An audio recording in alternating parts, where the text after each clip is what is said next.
Alors bonsoir à toutes et à tous. Shana Tova, beaucoup de joie, beaucoup de bonheur, beaucoup de simcha, beaucoup de réussite dans vos études, dans le Chol, dans le Kodesh, et de trouver la bonne personne au bon moment dans la bonne famille, et que ça se passe dans la Kiddusha, Mezat Hashem, sans Yetzirah. Ah, personne n'a dit Amen. Là. Alors,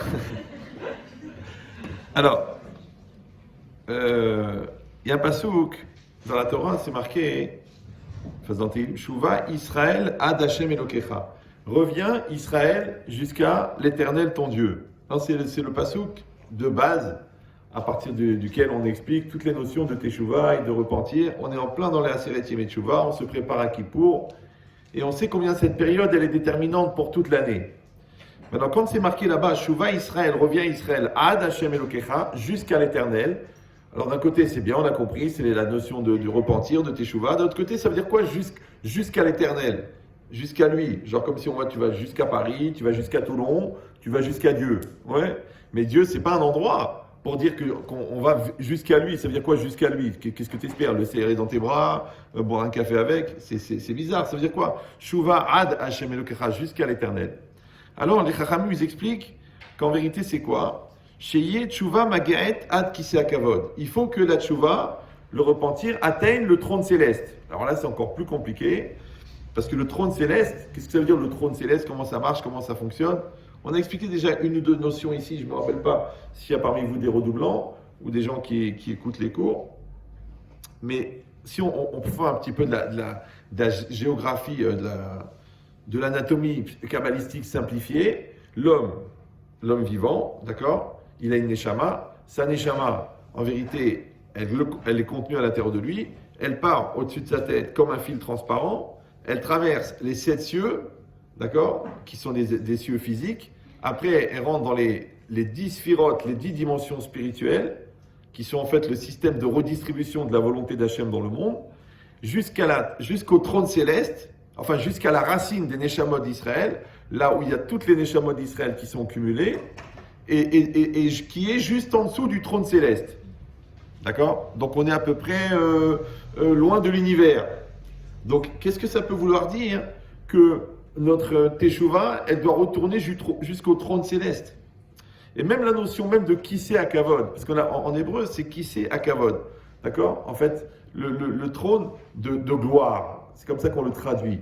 D'accord? Mais ça veut dire quoi? Ça veut dire quoi le Kisei Hakavod? Comment ça marche? Ça existe, c'est un principe, c'est une réalité spirituelle, c'est une réalité physique. Comment ça marche? Alors pour comprendre ça, il faut décomposer le mot. Quand on parle du kavod, le mot kavod en hébreu, il veut dire le respect. D'accord? C'est quoi le respect en résumé de résumé? C'est le droit d'exister que vous donnez à l'autre. Par exemple, là je parle, vous me respectez. D'accord? Ça veut dire quoi vous me respectez? Ça veut dire ça, comme vous êtes intéressé à ce que je vais dire, donc dans notre rapport de coexistence, vous me donnez une priorité existentielle. Vous me suivez ou... D'accord? Maintenant, tout le monde doit exister. Tout le monde peut exister. Tout le monde a le devoir d'exister. Le problème, c'est que quand on existe tous en même temps, des fois, on a l'impression que l'autre, en existant, m'empêche d'exister. Surtout les gens qui ont eux-mêmes un problème avec l'existence. Maintenant, Hachem, il a donné une règle qui s'appelle le respect. Le respect, en fait, c'est le droit d'exister pour chacun. Par exemple, quand vous respectez vos parents, eh ben, ça veut dire que vous avez envie d'exister, vous avez envie de parler, vous avez envie d'être, vous avez envie de faire votre place et de faire votre nom et les envoyer balader. Mais la Torah te dit respecte-les. C'est-à-dire toi respecte-les, ça veut dire, encore une fois, dans un rapport de coexistence, toi tu existes, eux ils existent, la Torah te dit donne-leur une priorité existentielle. Laisse-les exister en priorité. Pourquoi? Parce qu'en vérité, les parents, ils ont une qualité majeure, c'est qu'on vient d'eux. Mais c'est aussi un défaut majeur. Donc ça veut dire que quand quelqu'un veut se connaître, il peut faire des sports d'extrême, il peut faire une psychanalyse en profondeur, il peut faire une analyse génétique de ses chromosomes, ou alors il peut regarder d'où il vient. Vous me suivez ou... Donc maintenant, quand toi en fait, tu vas faire exister tes parents en les respectant, en existant, ils vont te montrer qui ils sont. Maintenant, si tu leur dis taisez-vous, ça me saoule, vous me prenez la tête, j'ai pas envie de coexister avec vous, j'aime pas votre style, j'aime pas votre genre, je suis pas comme vous. Quand je suis dans le rejet des parents, Le problème, c'est que je les empêche d'exister. Comme je les empêche d'exister, je ne sais pas qui ils sont. Comme je ne sais pas qui ils sont, je ne sais pas d'où je viens. Et quand je ne sais pas d'où je viens, je ne sais pas qui je suis. C'est pour ça que tu vois que les gens qui ont un rejet parental, ils passent leur vie à faire des thérapies, à chercher des mentors, à chercher des repères. Parce que père, repère. Mentor, menteur. Non, c'est pas grave. Oui. Pourquoi? Parce qu'en fait, ils ont refusé la définition qui leur était donnée par un des miroirs les plus parfaits qui s'appelle d'où tu viens. Vous me suivez ou... Ils appellent ça le conflit parental, la fracture parentale. C'est-à-dire que les enfants sont convaincus, en un seul mot, que les parents ne les comprennent pas, ouais, et les parents sont convaincus que les enfants ne les écoutent pas. Mais en vérité, dans l'idée, c'est normal. Pourquoi? Parce que si vous avez déjà entendu parler d'une notion qui s'appelle le Yetzer Hara, vous l'avez entendu parler de celui-là ou non? Ça s'appelle le mauvais penchant, ça s'appelle la tendance à la négation. Freud, il appelle la zone d'ombre. Ouais, la tendance à l'autodestruction. Appelle-le comme tu veux, c'est pas grave le mot. Mais ce qui est intéressant, c'est que le Gaon de Vilna, il a dit, si tu veux savoir qu'est-ce qui est important dans ta vie, regarde où le Yetzer Hara t'empêche d'aller. Maintenant, tu verras souvent que les gens avec qui tu es en conflit, c'est des gens qui peuvent t'apporter quelque chose. Mais pour le comprendre, il faut avoir déjà le recul. Et le recul, c'est déjà la maturité. Et la maturité, souvent, c'est l'âge. Donc le problème, c'est que quand on est jeune, est-ce qu'on a l'âge de comprendre de qui on doit apprendre? Maintenant, comme il y a des gens qui confondent, attention, obstination et détermination, comme il y a des gens qui confondent contradiction et personnalité, genre moi j'ai une personnalité, je dis non. Pourquoi? Je sais pas. Mais non, ça s'écrit N-O-N. Il y a un autre non qui s'écrit C-O-N. Mais tu dois être capable de savoir pourquoi tu dis non. Tout à l'heure encore au téléphone, un garçon. Bon, la fille, elle m'a appelé hier. Voilà, ça fait 1 an et demi qu'on est ensemble et tout ça. Oui, non, oui, non.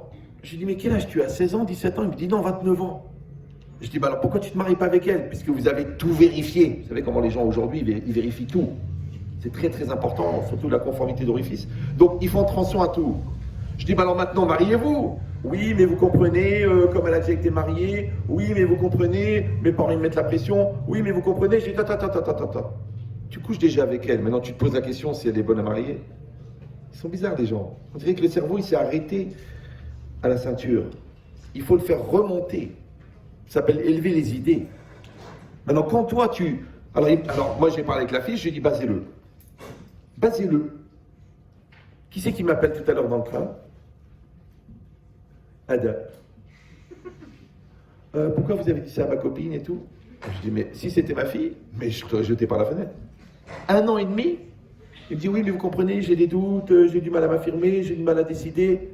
Je dis, mais si tu as du mal à décider, tu sais, le mec à la pâtisserie qui a un doute s'il prend la tarte aux fraises ou la tarte aux pommes, il goûte pas.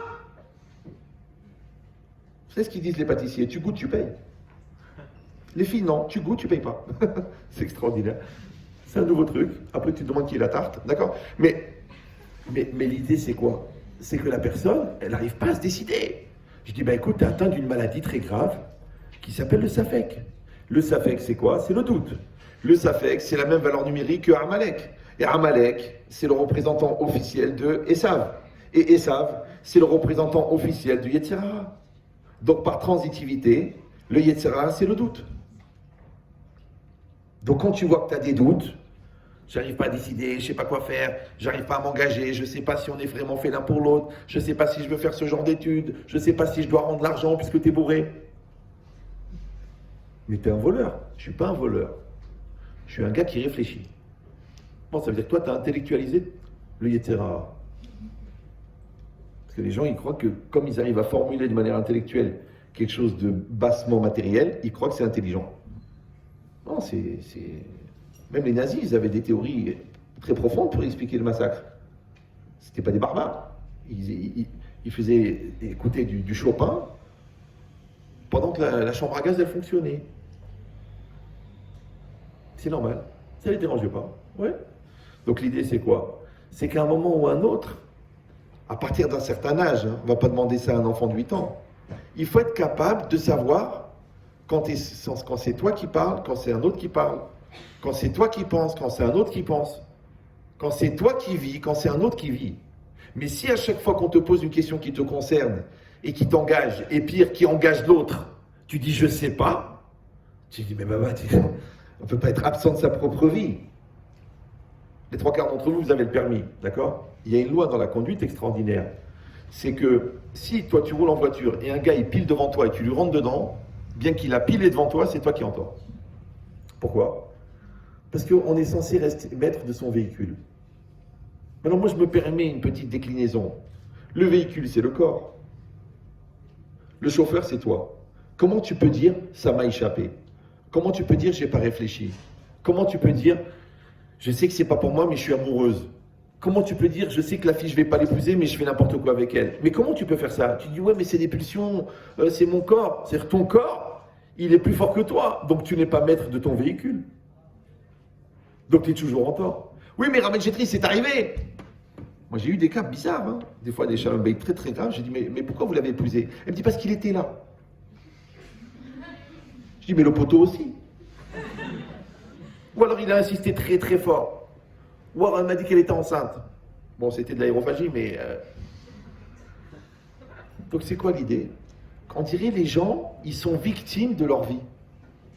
Ou alors, ils sont spectateurs. Ce qui est exactement le contraire de ce que la Torah demande. La Torah demande que tu sois acteur. Mais pour être acteur, il faut qu'il y ait un mec dedans. Il faut qu'il y ait quelqu'un pour dire « je ». Donc si on a dit que le kavod, c'est le droit d'exister, donc quand tu vas respecter les parents, tu vas voir d'où tu viens. Vous me suivez ou non? Donc tu vas apprendre à te connaître à travers eux. Tu vas regarder tes amis, ce qui se ressemble s'assemble. Tu dis, tiens, je suis entouré de Brel. C'est que tu t'appelles Jacques. Facile à comprendre. Oui. Si toi, tu es entouré de gens sincères, si toi, tu es entouré de menteurs, si toi, tu es entouré des gens qui se remettent en cause, ou de gens qui ne se remettent jamais en cause, c'est très parlant. Maintenant, si quelqu'un te le dit à toi, tu dis, oh, il m'agresse. Mais si toi, tout seul, tu fais l'auto-analyse, vous me suivez ou non? Si tu vois qu'à chaque fois qu'il y a une obligation ou il y a un défi, tu t'esquives, tu glisses, tu fais la savonnette. C'est une définition. Maintenant, si quelqu'un te le dit, tu dis, oh, tu me prends la tête, mais tu ne peux pas le faire toi. Parce que peut-être ça va t'aider à comprendre ce qui se passe dans ta vie. Parce que tu dis, je ne comprends pas, les business, je les rate, les opportunités, je les fuis, les choix, je les évite. Mais moi, je vous dis un secret de la pensée Ben Shetrital. Ça va vous aider. C'est que les choix que tu fuis le plus sont ceux qui te rattrapent les premiers. C'est-à-dire que tu te retrouves, tu dis, attends, mais c'est pas possible. Tout ce que j'ai prié, tout ce que j'ai imaginé, que je veux pas l'épouser, c'est lui, c'est lui. C'est elle, c'est elle. Même si tu changes de banque, elle, c'est elle.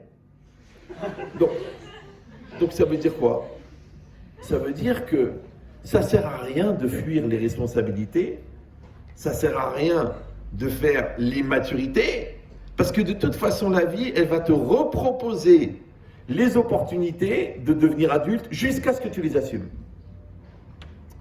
Ça va? Donc quand tu fais kavod à toi-même, tu te donnes à toi le droit d'exister. Mais de la même manière que tu peux être en contradiction avec tes parents, tu peux être en contradiction avec ton conjoint, tu peux être en contradiction avec la Torah, tu peux être en contradiction avec le reste du monde, tu peux être en contradiction avec toi-même. Maintenant le problème, c'est pas très grave. Encore une fois, il en faut des brels. À qui on va vendre au détail? Oui. Non, le problème, c'est que peut-être que tu ne vas pas vivre ta vie. Parce que tout le temps que tu passes, vous savez que des fois, les gens, la moitié de leur vie, se posent des faux problèmes, et l'autre moitié, ils essayent de les résoudre. Donc, ils veulent trouver des vraies solutions et des faux problèmes. Je vois des gens, ils m'appellent, elle m'a fait ça, elle m'a fait ça, elle m'a fait... Je dis, écoute-moi bien, mon frère. Quand tu seras usé de te battre pour les faux problèmes, tu n'auras plus d'énergie pour les vrais.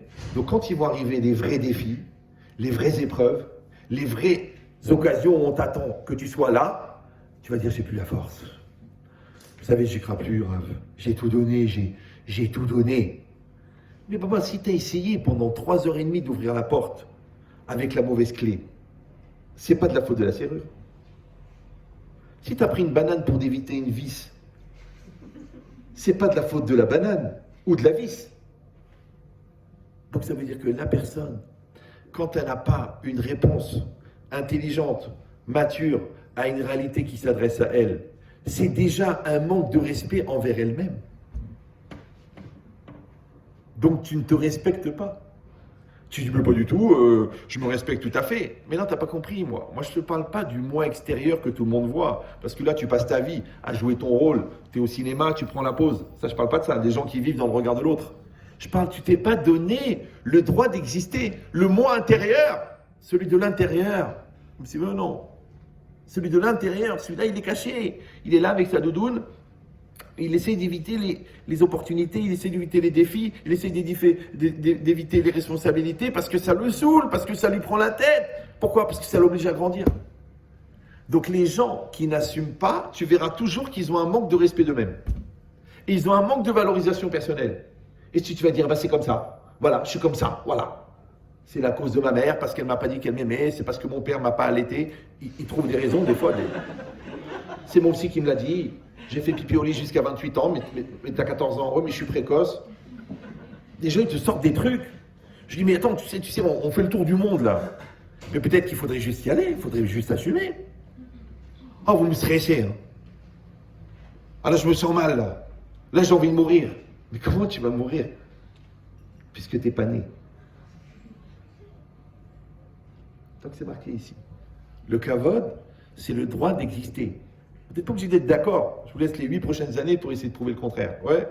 Mais à chaque fois que vous verrez le mot kavod dans la Torah, ça veut dire donner le droit d'exister à quelqu'un. Donner le droit d'exister à soi-même. Donner le droit d'exister à ses parents. Même tes ennemis, tu leur donnes le droit d'exister. Même les shidochim bidons, tu leur donnes le droit d'exister. Ben oui, parce que quand tu fais l'ahmara, tu dis comment ça se fait que je rencontre que des nuls? Mais tu fais l'ahmara. Quand tu fais l'infirmière, tu rencontres que des malades. Quand tu fais la mère Teresa, je vais leur amener à la Torah, tu rencontres quoi? Des fous. Vous me suivez ou non? Ça veut dire que les tigres n'attaquent pas les éléphants, ils attaquent les brebis. Donc si toi tu dis oui, à chaque fois je tombe sur des pervers narcissiques, mais le pervers narcissique, il ne peut pas manipuler quelqu'un qui a de la personnalité. Maintenant, c'est une très grosse question. Est-ce que c'est l'imbécile qui génère l'existence du malin, ou c'est le malin qui manipule l'imbécile? Ça, vous pouvez réfléchir aux toilettes. C'est pas de la Torah, c'est de la réflexion, et en plus, ça peut aider. D'accord? Donc, qu'est-ce que vous comprenez ici? Vous comprenez qu'on est responsable de notre réalité. Donc, quand ta vie ne te plaît pas, n'essaie pas de changer de vie, essaie de changer toi. Parce que de toute façon, c'est un miroir. Moi, je vois des jeunes, vous savez, je suis pas content, j'ai fait dentaire, mais en fait, je voulais faire du droit. Pourquoi t'as fait? Ouais, on m'a dit, mes parents m'ont dit, tout le monde m'a dit. Je dis, mais qui ça? Jacques? Jacques a dit, c'est pas grave. Vous avez un taux de réactivité qui est proche du coma. Hein. Ça fait drôle de parler devant un plat de courgettes. Mais non, je rigole. Mais c'est quoi l'idée? Non, j'ai besoin. Quand vous rigolez, je sais que vous suivez. Quand vous rigolez pas, je dis, ou la blague elle est lourde, ou alors vous suivez pas. Et si déjà les blagues vous les comprenez pas, qu'elle va à mort le reste. D'accord? Mais c'est quoi l'idée? L'idée, c'est de dire que je dois même faire le kavod à mes ennemis. Quelqu'un qui me fait du mal, fais-lui du kavod. C'est quoi le kavod? C'est quoi? C'est que tu dis, tu sais quoi? Celui-là, il m'énerve. Mais en vérité, il me donne une opportunité de travailler la patience. Vous me suivez ou non? Donc ton ennemi, quand tu le respectes, il devient un potentiel. Celui qui te ment, il te prend pour un imbécile. Ouais. Celui qui te fait confiance, il te stresse parce qu'il te dit, je te fais confiance. Mais c'est une opportunité de devenir adulte, parce que l'adulte, c'est celui qui assume. Donc vous avez compris qu'en fin de compte, le droit d'exister, il est multifacette. Maintenant, qu'est-ce qui est marqué à propos d'Hachem? C'est marqué Kol Haolam. Comment il s'appelle Hachem? Melech HaKavod. C'est encore le meilleur celui-là. Melech HaKavod, le roi du Kavod.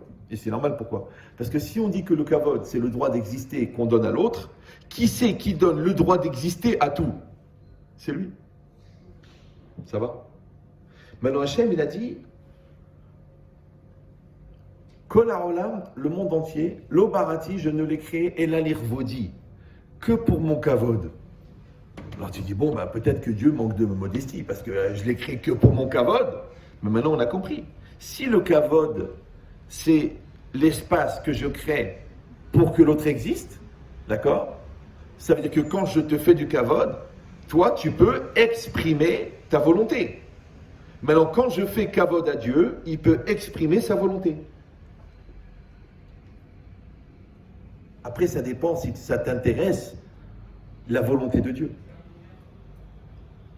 Donc, quand c'est marqué le barati et la lirvodi, je n'ai créé ce monde que pour mon kavod, ça veut dire que le monde est un espace de réalisation de la volonté de Dieu. Or, la volonté, c'est le moteur de l'existence. Comment tu existes, toi? En exprimant ta volonté. Donc, quand tu dis « je veux », ouais, tu existes. Je veux. Si tu arrives à cela, c'est la madriga. Donc, la phrase la plus simple du monde, « je veux cela », ça devient une performance. Pourquoi? Parce que les trois quarts des gens, encore une fois, je ne suis pas pessimiste, mais je les rencontre tous les jours. Bon, peut-être que j'ai que des cas qui viennent me voir. Ils n'ont pas développé le jeu. Ils ne savent pas qui est le jeu. Ils ne se connaissent pas, ils ne se maîtrisent pas. Ils se découvrent. Ouais. Donc le jeu n'est pas établi. Le vœu, c'est quoi le vœu? La volonté. Ouais. N'est pas maîtrisé. Le cela, c'est la réalité. 50% la projection de ce que tu veux, 50% la proposition que Dieu te fait. Ça va? Maintenant, si toi, tu refuses le cela, si toi, tu ne maîtrises pas le vœu, et si toi, tu ne connais pas le jeu, il y a un problème, c'est est-ce que tu vis ta vie? Moi, je vois des gens, écoutez, je suis marié, mais c'est pas ça. Les enfants, je suis très déçu. Le métier, c'est pas ce que je voulais. J'ai pas compris, mais vous, tout ce qui vous concerne, en un seul mot, vous n'êtes pas dedans. Parce que le travail n'a pas été fait. Or, la liberté de l'homme, c'est justement de maîtriser la volonté. Parce que c'est la seule chose que tu peux maîtriser. Les événements, tu ne les maîtrises pas. Qu'est-ce que tu crois que tu maîtrises? Moi, je parle avec des très très grands businessmen. Quand le mec il dit, écoutez, j'ai gagné 21 millions d'euros en un coup, tu crois que le mec il maîtrise? Non, il y a une opportunité qui est venue, il avait une certaine liquidité, il a dit oui. Ah, tu dis oui, mais il a quand même eu l'opportunité, mais elle ne vient pas de lui l'opportunité. Oui, mais il a quand même dit oui. Bon, parce qu'il a ce qu'il faut là où il faut. Un autre, il aurait dit, attends, c'est quand même beaucoup d'argent, c'est quand même risqué. Mais t'as pas compris. Éviter de risquer, c'est éviter de gagner. Éviter de risquer, c'est éviter de gagner. Donc si tu veux pas risquer, tu vas pas gagner. Tu vas pas gagner. C'est comme ça. Tu dis non, mais moi je préfère les trucs sûrs, genre le livret A, la caisse d'épargne, indexé sur le... Mais tu prends 1% net d'impôt. 1%, ça veut dire en termes de fiscalité, ça s'appelle rien. C'est pour ça que ça s'appelle le livret A. Parce qu'à la fin de l'année, quand tu vois les bénéfices, tu dis ah. Au départ, ça s'appelait le livret Khlet. Tu disais Khlet. Tu dis quoi? J'ai laissé 64 000 euros bloqués pendant un an. Les mecs, ils m'ont donné 11,50 €. Mais va les voler! Qu'est-ce que tu laisses l'argent bloqué?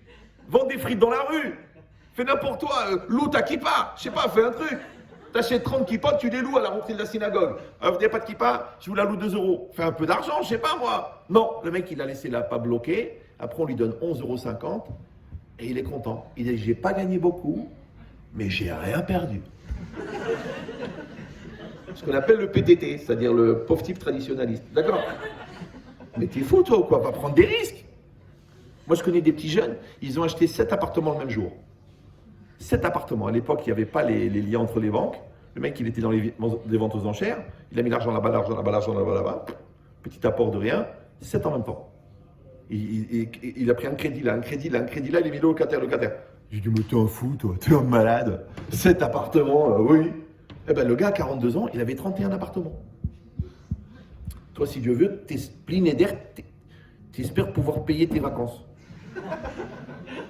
Alors, je rappelle, pour ceux qui ne sont pas au courant, que tous les ans, on fait l'élection de Miss Monde, de Miss Univers, mais le jour où on va faire l'élection de Miss King, il y aura des candidats.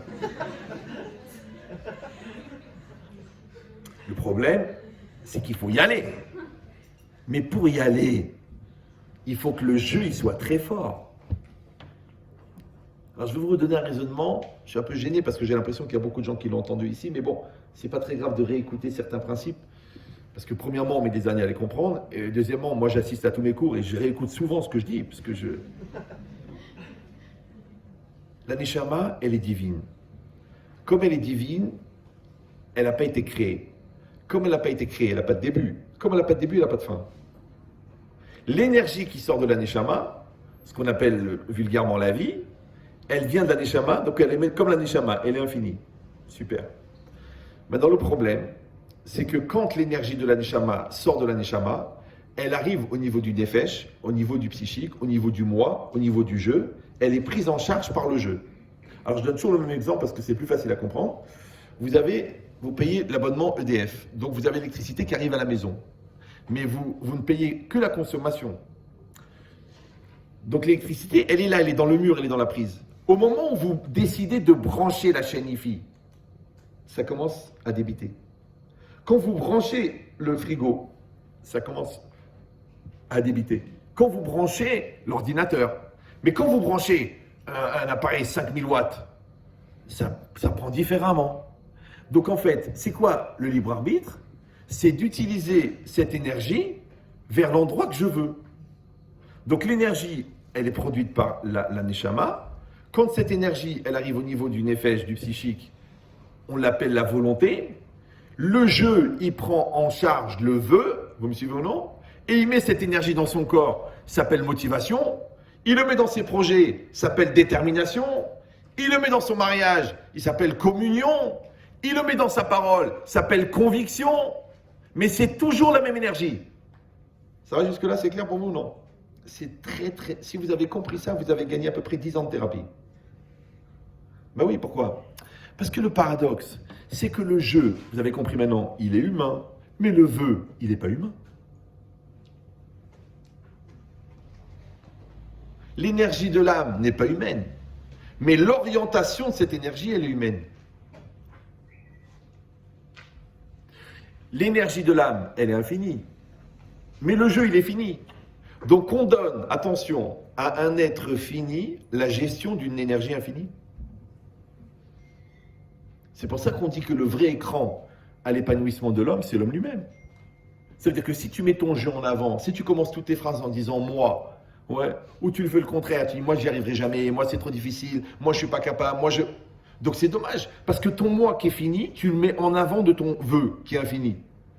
Mais si toi, tu écartes ton jeu pour laisser passer ton vœu, le vœu, lui, il est infini. Ça va? Donc l'idéal, c'est du vœu. Le couple, il passe avant ton individualité. C'est du vœu. Tes enfants, ils passent avant tes intérêts personnels. C'est du vœu. Ta volonté d'entreprendre, elle est plus importante que de gagner de l'argent. C'est du vœu. Donc si toi, tu fais passer l'infini avant l'infini, tu fais des grandes choses. Par contre, si toi, tu fais toujours passer le fini avant l'infini, eh ben, tu restes toujours mesquine. Parce que le jeu, il est petit. Le jeu, il dit, c'est pas évident. Le jeu, il dit, je suis pas capable. Le jeu, il dit, j'ai pas ce qu'il faut là où il faut. Mais si, il oublie le jeu. Comment on appelle oublier le jeu en hébreu? Messirut Nefesh. Tu fais Messirut Nefesh. Tu fais Messirut Nefesh. Tu prends le Nefesh, tu te jettes. Mais si tu mets le Nefesh devant, le Nefesh, il va te dire, c'est pas évident. C'est normal puisqu'il est fini. Ça va? Attention maintenant, venez, on réfléchit. La Neshama, elle est divine. Ok. Elle contient cette énergie infinie. Mais on a dit tout à l'heure que la Neshama, elle est reliée à la racine des Neshamot. Vous vous rappelez le fil transparent? Et au-dessus de la racine de toutes les Neshamot d'Israël, il y a le trône céleste. Donc ça veut dire que ma Neshama, elle est reliée directement au trône céleste. Vous suivez toujours? Et on a dit que le kavod, c'est quoi? C'est le droit d'exister. Et exister, c'est quoi? C'est exprimer sa volonté. Maintenant, celui qui te donne le pouvoir de faire exister ta volonté qui est infinie, il est lui-même infini, c'est Dieu. Puisqu'il est Melech HaKavod. Ça va toujours? Maintenant, l'homme, il est fait en 3 dimensions. Une dimension physique, tu vois, tu as un corps, tu manges, tu dors, tu vas aux toilettes. Une dimension psychique, j'ai mon moi qui s'épanouit, qui se développe. Je suis moi-même, je suis équilibré, je suis bien dans ma peau, je suis heureux, ok? Et tu as une Neshama. Maintenant, rappelez-vous, la Neshama, elle est divine. Le moi, il est personnel. Le corps, c'est de la viande. Plus ou moins bien organisé selon le mazal pondéral de chacun. C'est la manque de peau, elle a un dérèglement de la thyroïde. Elle prend une pizza, elle prend 9 kilos. L'autre, elle mange 4 gâteaux, elle maigrit. Tu la maudis qu'elle meurt. C'est comme ça. Mais c'est quoi l'idée? C'est que une personne, au moment où il vit, en fait, elle vit 3 aventures en même temps. Parce qu'en même temps, son corps, tu vois bien, il se développe. Tu l'as connu, c'était un petit garçon. Maintenant, c'est un jeune homme. Maintenant, c'est un homme. Maintenant, c'est un papa. Maintenant, c'est un grand-père. Maintenant, c'est le khatan de Lady Gaga. Ouais. Donc, tu as vu comment le corps, il évolue? Donc, le corps, il passe par une certaine trajectoire. Ok. Le psychique, c'est pareil. D'accord? Quand tu avais 15 ans, ça t'énervait. Quand tu avais 40 ans, tu disais, bon, bah, c'est des choses qui arrivent.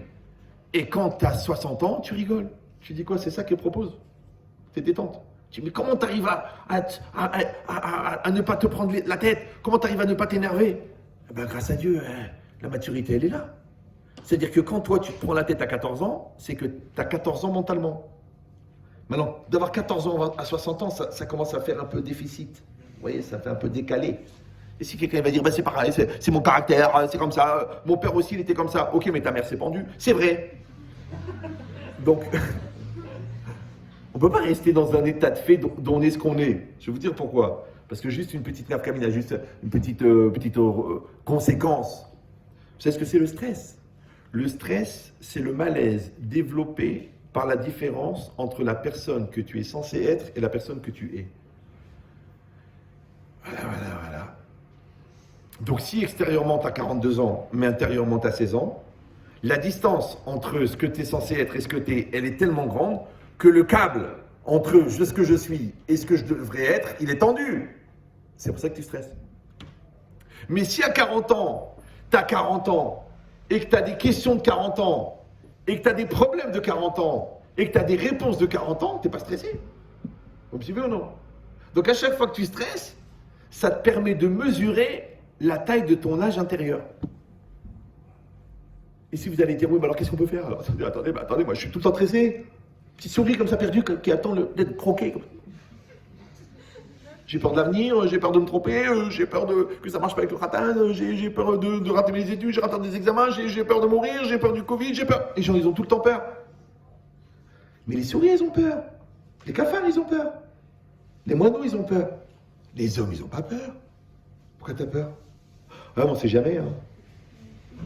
Moi, je prends tout le temps l'avion. Donc, dans l'avion, il y a toujours un gars qui a peur. Donc, il est à côté de moi, il a peur comme ça. Il tire les poignets, là. Et je dis, ça va pas, vous voulez un verre d'eau? Non, c'est juste que le décollage et l'atterrissage, c'est le moment le plus dangereux, tout ça. Bon, je le parle, il se détend. Ah, en tout cas, vous m'avez rassuré, vous êtes dans l'assurance? Je lui fais non. Il me dit, mais vous avez pas peur? Je dis non. Il me dit, mais pourquoi? Je dis, parce qu'on va tous mourir. Alors, il me regarde comme ça, il voit Ben Chetris, Ben Laden, il panique, le gars. Non, c'est vrai. Comment on va mourir? Vous savez ça qu'on va mourir? Ouais. Donc, puisqu'on va mourir, ça ne sert à rien de mourir avant. Maintenant, la peur, c'est une petite mort. L'entêtement, c'est une petite mort. Le refus de grandir, c'est une petite mort. Le refus de décider, c'est une petite mort. Le refus de s'engager, c'est une petite mort. Alors, combien de fois tu peux mourir de ton vivant? Et s'il va me dire, mais non, je ne suis pas mort. C'est juste que j'ai des doutes, c'est juste que j'arrive pas à m'engager. Mais tu n'as pas compris. L'engagement, c'est de rentrer dans une réalité qui est une autre étape de ta vie. Donc celle-là, tant que tu n'es pas rentré dedans, elle est morte. Donc la mort, c'est pas seulement quelqu'un qui a arrêté de vivre. C'est aussi quelqu'un qui ne vit pas, mais au présent. C'est pour ça qu'il dit Rav Dessler qu'à Rosh Hashanah, on ouvre le livre des vivants, le livre des morts. Tu dis, mais ça sert à rien d'ouvrir le livre des morts, les pauvres, ils sont déjà morts. Mais non, on parle des morts vivants. Maintenant, mort vivant, c'est pas quelqu'un qui est condamné à mort, qui est puni de mort. Non, c'est juste quelqu'un qui est mort. Quelqu'un, quand tu lui dis, bon, écoute, va t'excuser. Oh non, c'est mort. Ben, inscris-toi, il reste encore 2 jours. Oh, c'est mort. Mais travaille l'examen, il te reste encore 2 mois. Oh, c'est mort. Bon, essaye de rendre l'argent. Ouais, mais attends, après, c'est mort. Le gars, tu dis, c'est pas possible, il parle que de la mort. Même ses chaussures, elles sont funèbres. Ça s'appelle des pompes funèbres. Il dit à la personne, en vérité, elle refuse de vivre. C'est très intéressant parce que les gens, ils demandent, Kodvenu, Besefer Achai, écris-nous dans le livre des vivants. Mais la vérité, je ne comprends pas. Si tu es vivant, tu n'as pas besoin de demander qu'on t'écrive. Et si tu es mort, c'est pas la peine d'insister. Vous me suivez ou non? Donc c'est pas Kodvenu, c'est Kodvenu. Tu peux m'écrire dans les des vivants, je suis vivant. Tu vois, je suis là, je suis conscient, je suis un juif qui accepte son identité, je vis à 100% ma Torah, je suis en rapport de maturité avec le bon Dieu, je fais ce que j'ai à faire, je paye l'argent que je dois payer, j'assume ma femme, elle a le sourire, tu l'as vu là, mes enfants ils sont éduqués, je peux regarder le bon Dieu dans les yeux, je suis vivant. D'accord? Mais si mon rôle de parent, je l'évite par le travail, et je le vis une fois par an, si mon rôle de mari, je dis, elle me prend la tête, de toute façon ma secrétaire est beaucoup plus sympathique, donc, j'assume pas mon rôle de mari. Ouais. Si, au travail, je file une responsabilité, je reste à la machine à café pendant 3 jours, ouais, je cherche des trombones partout parce que j'ai pas envie de rendre le rapport qui va faire que je vais être sous-noté, donc je vais perdre 3 points dans ma carrière. Si tu passes ta vie à faire la savonnette, à glisser, encore une fois, c'est pas que tu as raté des opportunités, c'est que tu n'es pas vivant. Parce que c'est ça, vivant. Vivant, c'est de rentrer de manière active, consciente et volontaire dans une réalité qui se propose à toi. Maintenant, si tu as une bonne raison de ne pas le faire, c'est possible. Mais rappelez-vous cette phrase aussi de Ben Chetrit. Devant une épreuve, les enfants, ils ont des raisons, et les adultes, ils ont des solutions. Tu dis, mais si, tu crois en Dieu, non? Vous croyez en Dieu, non? Oui, non? Vous croyez en Dieu? Oui? Non, on est entre nous, vous pouvez être sincère. La croyance, c'est pas seulement de manger cachère, et de faire Shabbat, et d'étudier la Torah tous les jours, et de mettre les tefilines, et de s'habiller avec pudeur. Mais ça, c'est évident. Ça, c'est normal. T'es juif, non? T'es juif. Ben, c'est normal. Parce qu'en dessous de ça, il faut envisager la conversion. Ben, le gars, il dit, écoutez, je suis juif, puis je fais pas Shabbat. C'est qu'un converti, s'il dit, écoutez, je prends tout sauf le Shabbat, on refuse sa conversion. Pourquoi le juif, il serait plus juif sans faire Shabbat? Alors que tu vois bien que ton père, à 8 jours, a coupé court à la discussion. Qu'est-ce qu'il t'a mis là?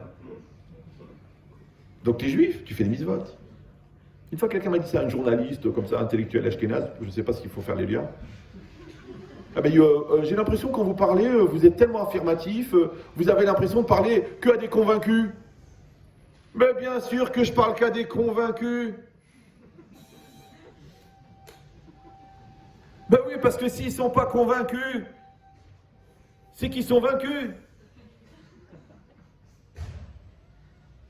Vous suivez ou... C'est-à-dire qu'en vérité, ce que je dis, c'est du bon sens. C'est logique. Maintenant, si toi, tu n'es pas logique, tu n'as pas un problème de religion, tu as un problème d'incohérence. C'est comme les gens qui mangent Shabbat à la maison, ils mangent cachère à la maison, ils ne mangent pas cachère dehors. Quoi, tu as 2 ventres, toi, tu as 2 estomacs. Le mec, il veut absolument voir la lettre de son nom dans l'Akba, dans le Sefer Torah, et après, à la plage, il veut regarder toutes les filles qui sont mal habillées, toutes les pamplemousses rangées par 2. Mais je comprends pas que t'es le même gars, toi. T'es le même. T'es le même. Tu dis, Rav, poussez-vous, il faut que je vois ma lettre. Le Rav, il a dit qu'il faut voir sa lettre. Mais je comprends pas, parce que t'as, on va dire, la petite Kedusha que t'as pris en regardant ta lettre. Ouais. Et la Touma que t'as pris l'après-midi à la plage. Tu crois comment tu vas réguler l'un l'autre? C'est comme si un diabétique, il prend l'insuline et après il mange 21 kilos de bonbons. Mais diabète ou quoi?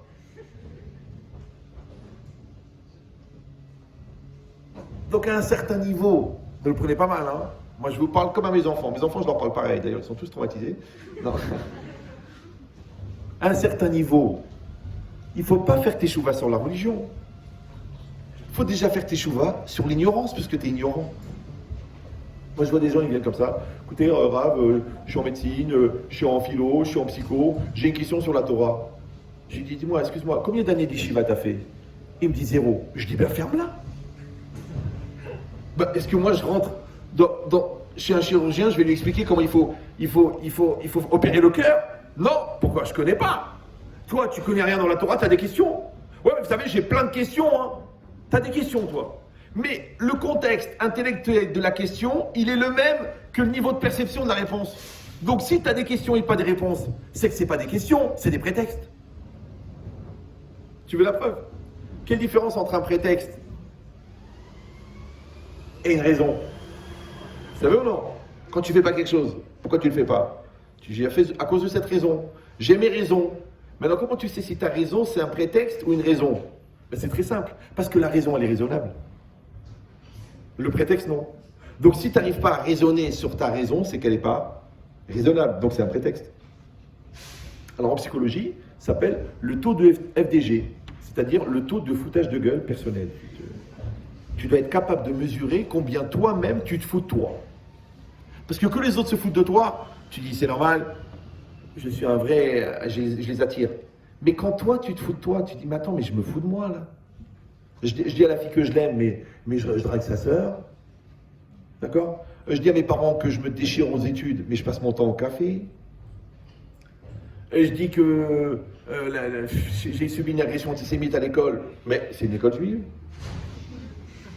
Je dis qu'il n'y a jamais de devoir parce que le prof il est mort. Et ouais, combien de fois il meurt? C'est-à-dire que si toi, tu n'es pas capable de te rendre compte que toi-même tu te fous de toi, ouais, encore une fois, hein, ne croyez pas. Ça a l'air un peu grossier comme ça de dire, bon attends, de qui il parle le gars? Prenez le temps de regarder vos vies et vous allez dire, finalement c'est vrai, parce que ça je le sais, je le fais pas. Ça je l'ai compris, je l'applique pas. Ça je sais que c'est pas normal et je le fais quand même. Ça je sais que c'est faux, mais je m'entête. Ça je le sais que je me fous de moi, mais quand même je m'obstine. Donc tu vois bien que tu es en distance de toi par rapport à toi. Eh ben c'est peut-être ce gars-là, là, le gars qui a compris qu'il se fout de lui, c'est lui qui doit faire tes chouvas. Parce que l'autre, qu'est-ce qu'il va faire? Il va continuer. Il va continuer. Rien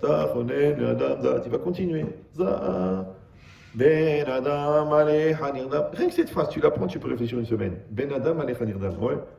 Homme, combien tu peux continuer à dormir? Et c'est vrai, quand les gens disent, occupe-toi de ta famille. Prends-toi en charge. Prends-toi en main. Donc jusqu'à quand tu vas dormir? Regarde, je vous donne un truc. Vous savez que le magicien, le Yitzhara, il s'appelle Melech Hadimayon, le roi de l'illusion. Quand on parle souvent du roi de l'illusion, on parle des magiciens. Maintenant, le magicien a une caractéristique, c'est qu'il ne peut pas être manchot. Pourquoi? Parce qu'il a besoin de ses bras pour faire le coup. Alors écoutez ce truc, c'est un truc de Ben Chetrit, écoutez, c'est très intéressant. Pourquoi le magicien, il a besoin de deux mains? Parce qu'il a une main pour t'occuper les yeux, d'accord? Genre le stylo, il devient un oiseau, et toi tu fais waouh!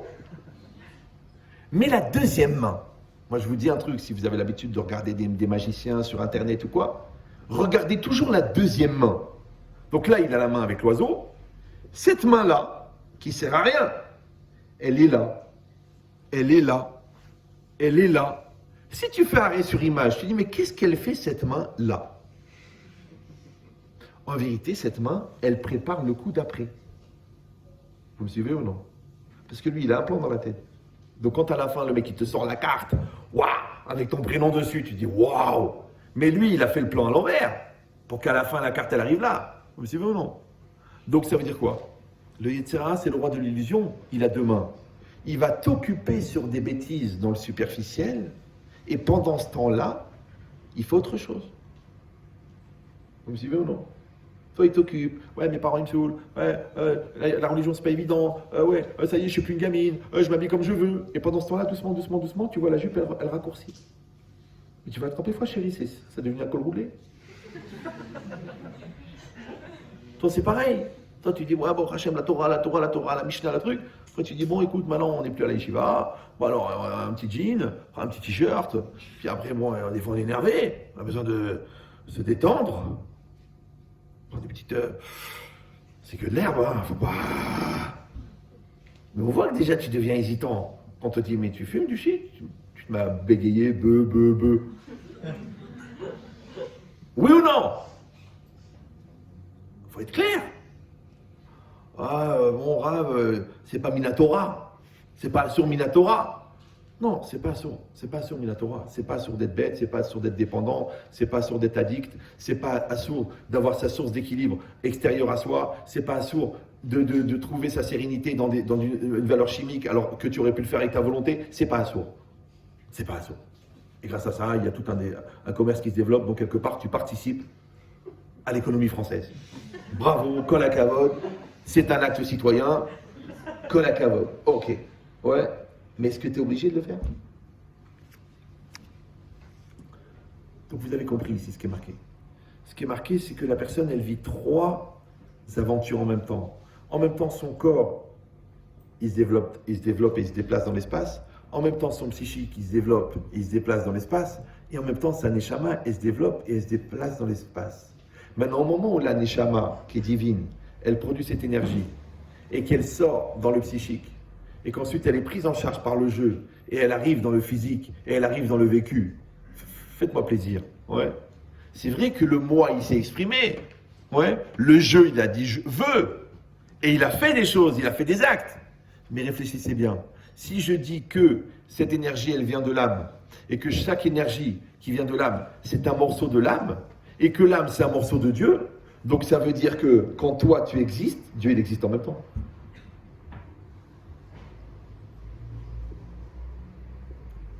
Vous avez compris ça ou c'est pas clair? Vous suivez ou non? C'est-à-dire que puisque... Bon, dans les Sfarim, c'est plus compliqué. Chelek Nishmato, Ayotse la Poal. D'accord, une part de son âme qui sort à l'extérieur. Maintenant, pourquoi le mot Neshama, qui veut dire l'âme, en hébreu, c'est les mêmes lettres que le mot Neshima, qui veut dire le souffle. Ouais. Et pourquoi la Neshima, la respiration, c'est la preuve que la personne est vivante, parce qu'elle a encore une âme, puisque c'est comme ça qu'elle respire. D'accord? Maintenant, pourquoi est-ce que on dit que la volonté vient de la Neshama? La volonté vient de l'âme. Donc il y a un rapport entre l'âme et la volonté. Mais comme la Neshama, c'est les mêmes lettres que Neshima, la respiration, donc par transitivité, il y a un rapport entre la respiration et la volonté. Vous suivez toujours ou non? C'est pour ça que les chefs d'entreprise, on leur apprend à respirer. C'est pour ça que les cantors, les chanteurs, on leur apprend à respirer. C'est pour ça que la femme qui accouche, on lui apprend à respirer. C'est pour ça que le sportif de haut niveau, il apprend à respirer. C'est pour ça que quand vous faites l'effort en musculation, il faut aspirer parce qu'il faut oxygéner le muscle. Mais quand vous relâchez l'effort, il faut expirer. Maintenant, quand vous inspirez, ça oxygène le cerveau. Donc l'inspiration inspire. Par contre, l'expiration, c'est une forme de mort. Parce que c'est quoi le dernier souffle? Une expiration. Il est mort. Maintenant, si l'expiration, c'est une forme de mort, attention, ça veut dire qu'à chaque fois que tu expires, tu meurs un peu. Maintenant, tu sais comment on appelle l'expiration à la fin de la vie? La mort. Comment on appelle l'expiration au milieu de la vie? Le soupir. Donc, comme le soupir, c'est une petite mort, les gens qui soupirent, ils n'arrivent à rien. Parce que chaque fois que tu leur demandes de faire un effort, ils font... C'est pas évident. J'y arriverai pas. C'est encore loin. À quelle heure il termine le Shabbat? C'est combien d'années d'études? Quel âge il a? Ok, si je fais les efforts, elle revient à la maison? Est-ce que je suis obligé de changer? Toute la journée, j'entends ça. Mais moi, j'écoute pas ce que la personne, elle dit. J'écoute la respiration. Maintenant, si toi, tu es intelligent, tu te concentres sur l'inspiration. Tu fais... Ouais. C'est pour ça, les sportifs... Ouais. Regardez le gars qui fait de la musculation, le gars... Ouais. Il maîtrise l'expiration. Il maîtrise l'inspiration. Ouais. C'est pour ça que la Gemara dit qu'un homme qui étudie la Torah, il doit étudier dans un endroit qui est très aéré. C'est pour ça qu'ils disent que le masque, ça enlève 15% d'oxygène. C'est pour ça que les gens, ils ont mal à la tête. Déjà ils pratiquaient le cerf-volant, alors imagine maintenant. Mais si vous comprenez ça, vous comprenez qu'il y a un rapport entre la volonté et la neshama. Donc ça veut dire que quand moi, j'exprime ma volonté, en même temps, mécaniquement, j'exprime un morceau de Dieu que j'ai en moi. Maintenant, cette volonté, quand elle sort de moi, je peux avoir une volonté de voir un film, je peux avoir une volonté de regarder le Rav Cyril tous les soirs, ouais. Mais si tu as une volonté de mettre les tefilines, ou si tu as une volonté de manger cachère, ou si tu as une volonté de faire le Birkat Amazon, qu'est-ce qui se passe? Le Birkat Amazon, c'est écrit dans la Torah, Vachalta Vesavarta ou Berarta. Ouais. Les Tfilin, c'est marqué Ukshartem Otam Leotaledecha. Réfléchis bien maintenant. Hachem, il a écrit la Torah avant de créer le monde. La Torah, elle est l'expression de la volonté de Dieu. Maintenant, la volonté formulée de Dieu, c'est la Torah. La volonté, attention, inspirée de Dieu, c'est la Neshama. Et la volonté activée de Dieu, c'est l'homme juif qui fait la mitzvah. Donc au moment où tu fais la mitzvah, tu fais exister la volonté de Dieu, la même avec laquelle il a créé le monde, puisque Dieu, il s'est inspiré de la Torah pour créer le monde. Donc c'est normal, attention, que la parole de Torah, elle va être créatrice, puisque Dieu, il a créé le monde en regardant dans la Torah. Donc tu m'étonnes que quand tu vas contre la Torah, il n'y a pas la bracha. Ah, tu dis, mais je gagne beaucoup d'argent. Mais s'il n'y a pas de bracha. Moi, je vois des gens, ils prennent 300 000, 400 000, 500 000, 600 000. Après, tu leur dis, tu peux donner 100 € pour une veuve. Tu peux donner 1000 € pour un mariage. Tu sais, j'ai tout perdu à Deauville. J'ai cassé la BM avant de l'assurer. J'ai perdu la montre à 180 000 €. Ah, je comprends pas, moi, ils sont les 600 000, les 1 million, les 300 000. Moi, je connais des gens dans le Traloued. Tout le monde connaît ça, ouais. Ils gagnent un argent. Tu dis, c'est pas possible, le mec, il prend 20 000 € par jour. Mais il n'y a pas de bracha. Où est l'argent? Pshifalou. L'autre, il gagne 1783 €. Il a marié ses enfants. Il a payé sa maison. Il part en vacances. Et il te prête l'argent. Il dit, t'as besoin? J'ai. Tiens, j'ai. Je comprends pas. Tu sais pourquoi? Il gagne moins, mais il y a la bracha. L'autre, il gagne beaucoup, mais il n'y a pas de bracha. Or, c'est quoi la bracha? C'est très simple. C'est facile, la bracha. La bracha, c'est l'intervention divine dans la chose. Pourquoi? Parce que Dieu, il est Mekor à bracha. Il est la source de la bracha. Or, comment il s'exprime? Par sa volonté. Donc, quand toi, tu deviens détenteur de la volonté de Dieu, donc toi, tu mets la volonté qui génère la bracha dans ce que tu fais. Donc, ta maison, elle est mevorechet, elle est bénie. Ton business, il est béni. Regardez, je vous raconterai ça. Il y a des millions d'exemples. Tout à l'heure, j'étais à Gare de Lyon. Un élève, un ami à moi, de New York. Écoutez bien. Je l'appelle pour lui dire Shana Tova. Ça fait plaisir, non? Il dit, Rabbi Shechit, il faut que je vous raconte.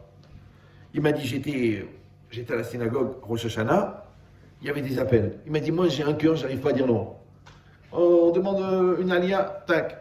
Pour le minyan des jeunes, tac. Pour aider à acheter le Sefer Torah, tac. Le mec il a donné, c'est même pas ce qu'il a donné. Il m'a dit, Rav, j'ai donné l'argent que j'avais pas. Un fou. Écoutez bien. Le lendemain, lundi matin, après la fête, il reçoit un appel. Un client à lui, qui n'a jamais pris plus que 10 000 $.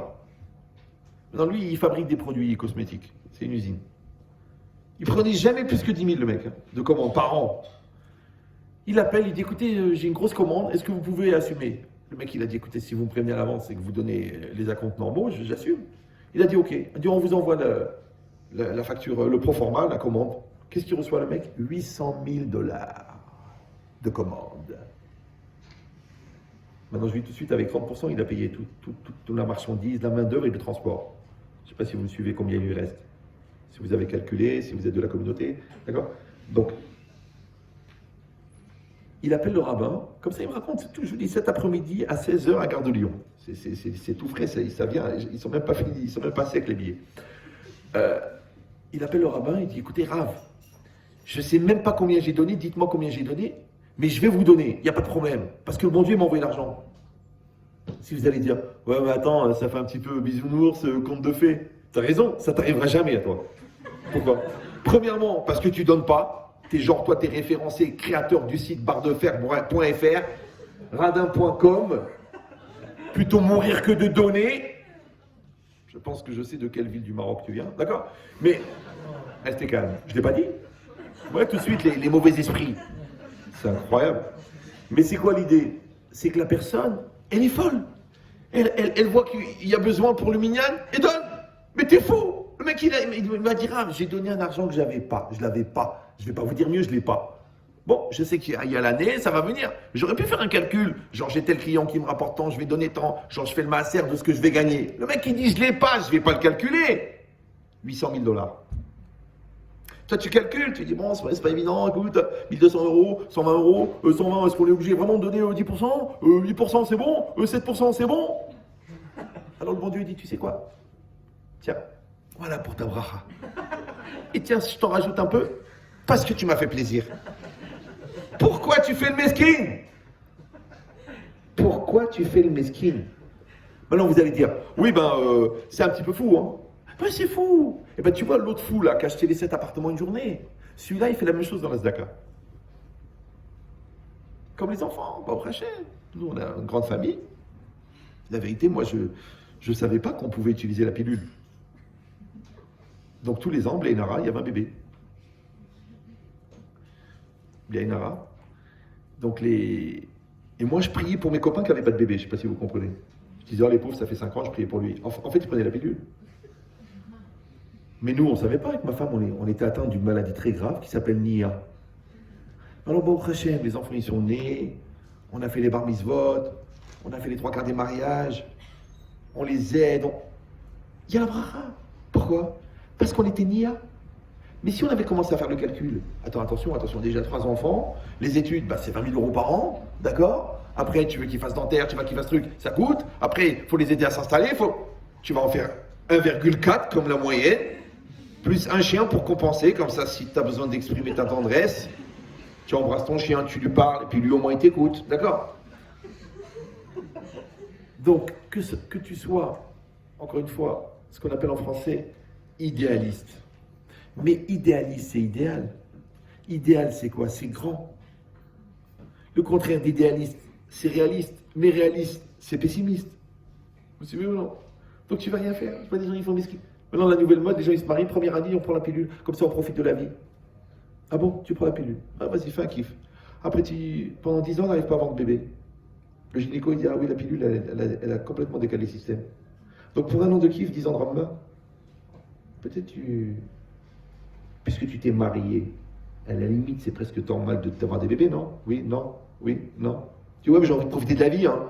Je me suis barré de chez mes parents. Tu t'es pas barré de chez tes parents, t'as changé de prison. Donc c'est quoi l'idée? Non, ça veut dire qu'il faut pas s'enfuir dans le mariage. Il faut se marier, c'est une étape.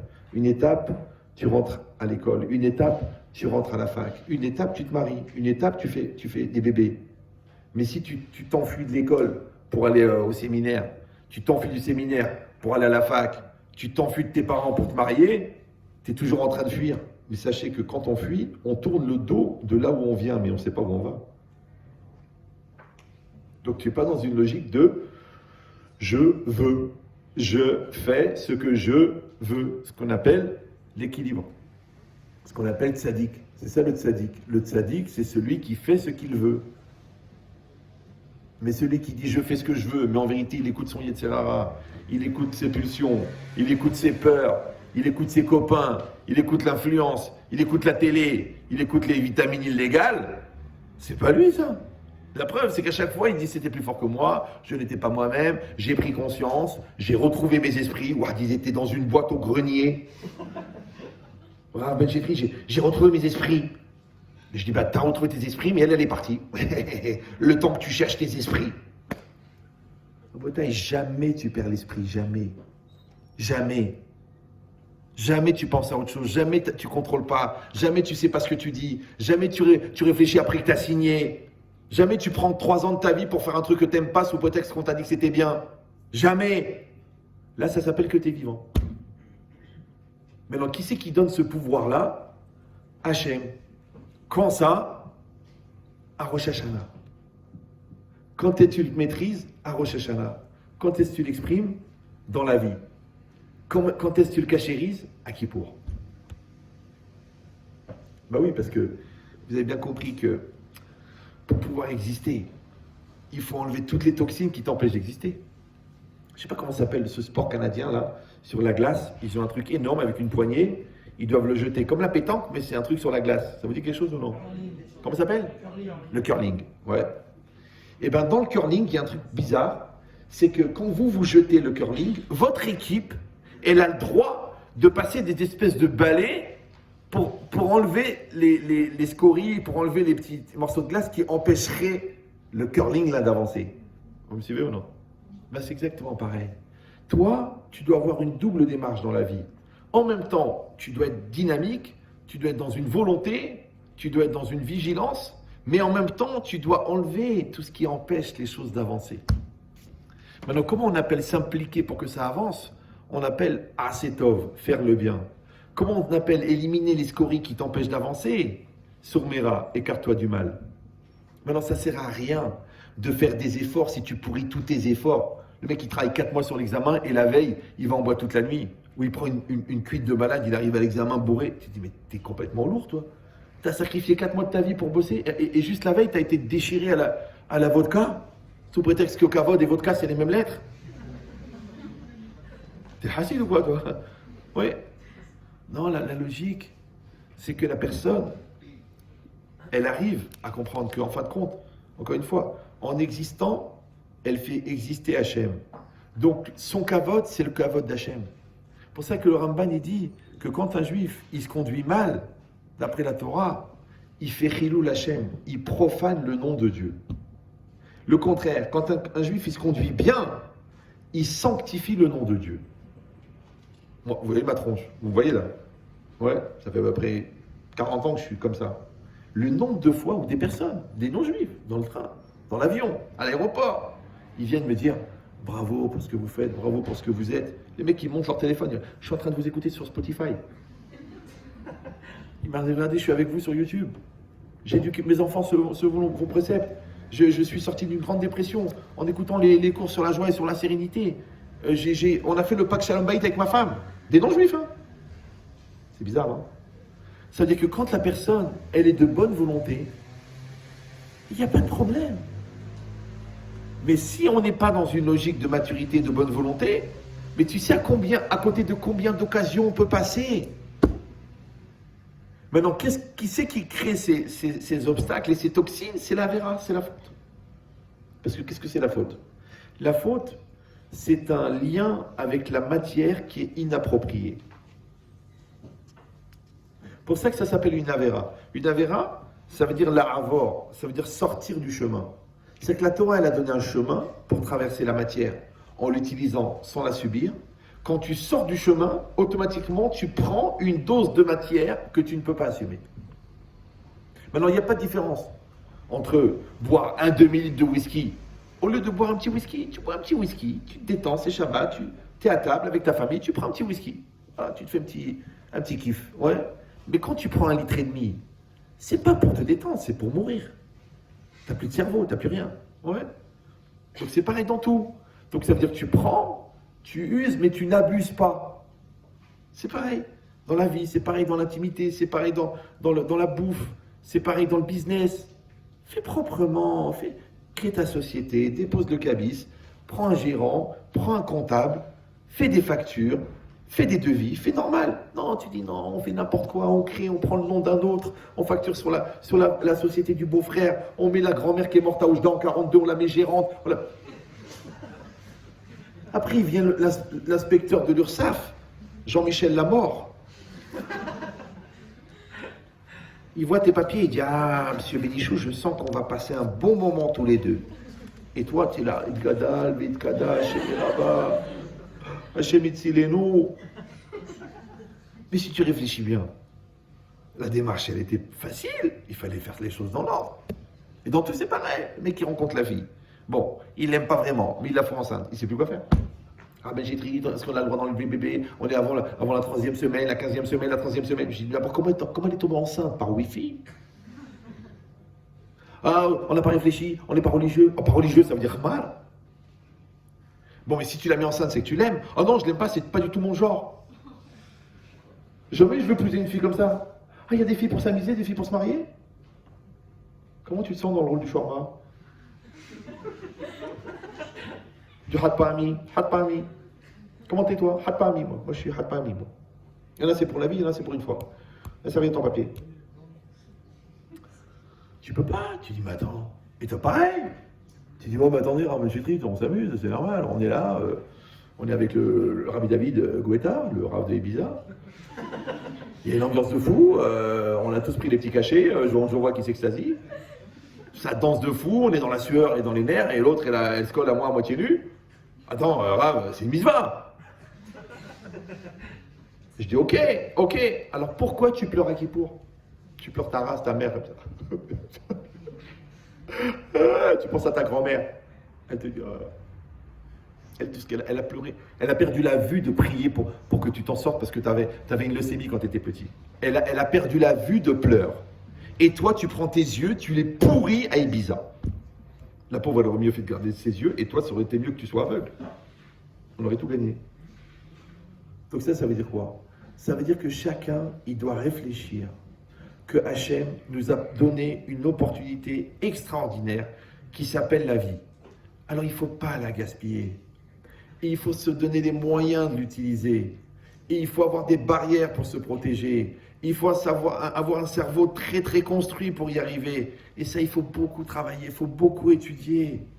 Vous savez, c'est marqué, un homme, il a une mitzvah d'étudier la Torah depuis sa bar mitzvah jusqu'à sa mort. Même sur son lit de mort, il doit continuer à étudier la Torah. Même quand il est chacham, même quand il a fait 25 ans de yeshiva. À plus forte raison quand il est ignorant. Pourquoi un homme il a étudié la Torah toute sa vie? La vérité, c'est vrai. La première étude, c'est pour apprendre à étudier. Ok. La deuxième étude, c'est pour apprendre ce qu'il faut étudier. Après, ça y est, tu connais. Pourquoi tu continues à étudier? Je vous donne un secret. Ne le prenez pas mal. Vous êtes tous des gros cerveaux, mais vous allez comprendre. On dit « A Torah meyasheret et ada'at ». La Torah, elle rend l'esprit droit.